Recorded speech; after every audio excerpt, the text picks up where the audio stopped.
Hi everyone, it's Jo Carter here. Welcome back to my channel, and today I'm going to be doing my July wrap up. I finished 3 books in July and DNF'd 1. The first book I finished was an illustrated edition of Harry Potter and the Goblet of Fire. This is illustrated by Jim Kay. I gave this one 4 out of 5 stars, but it was a bit of a meh 4 out of 5 stars. Unfortunately, I was reading this one for the illustrations as opposed to the story, and because there weren't a lot of illustrations throughout the story, it just made it a bit so for me. Harry Potter is interesting even on a bad day for me, but I wasn't really excited to pick this up because it took so long to get to the drawings.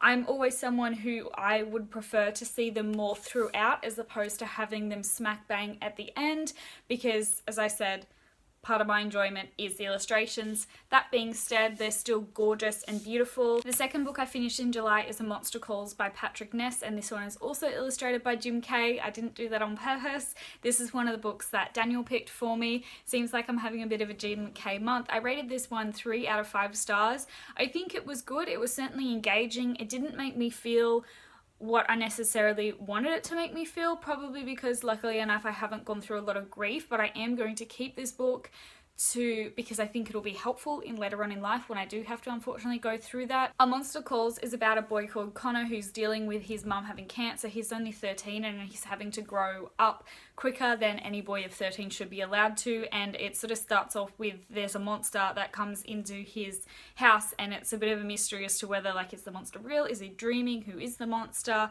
what does it embody, and is it going to help him deal with his grief or not. Really quick read. The illustrations are absolutely gorgeous and I really enjoyed it. It just wasn't as amazing for me as other people have said it is. The third and final book I finished in July is Living Legends, which is number 39 in the Thoroughbred series that was created by Joanna Campbell. This one I gave 4 stars. I do tend to rate middle grade series a lot easier than adult or YA ones because I just don't really think it's fair for me as a 25-year-old to be judging this book when it's written for younger kids. I still really enjoyed it. The storyline was a lot more interesting than other ones have been. The Thoroughbred series is this big, long-running series that is based on young girls riding racehorses. Really unrealistic, still a whole lot of fun. Living Legends deals with a main character called Christina who has to try and live up to her mother's legacy as she's won her first race on a racehorse that's descendant from her mother's famous ones. Everybody is pumping on the pressure that she's going to be as amazing as her mum, and it just talks about how she deals with that as being a really inexperienced jockey who has just got her license.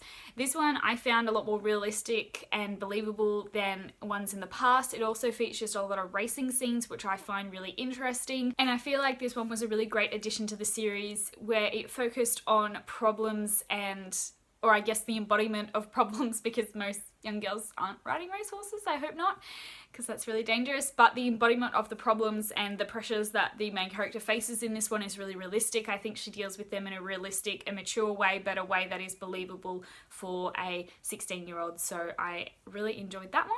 And the last book I'm going to talk about is the DNF, and that is Clockwork Angel by Cassandra Clare. I think it's safe to say that Cassandra Clare is just not for me. I tried to read her first series, The Mortal Instruments, before reading this one. Didn't enjoy it, but then I picked up this one hoping that the love triangle in it would make me enjoy it. It is a prequel.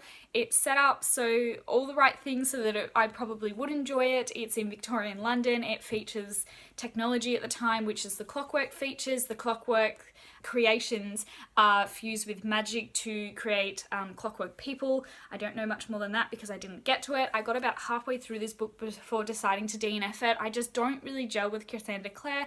I think the idea is interesting, but the way that she writes it just doesn't sit with me. It doesn't get me to enjoy it and to care about the characters. I was really loving the first chapter of this book. To give you a brief overview of the book, because I'm trying to learn how to do that more, the main character is Tessa Gray, and she moves from New York over to London after her aunt passes away. She's supposed to be moving in with her brother who lives in London, but as she gets there, she meets these people at the wharf who have a note written from her brother to say, you know, hey, trust us, come with us, your brother is here, and then she only gets there to find out that her brother was kidnapped, and they forced him to write that note to get her there.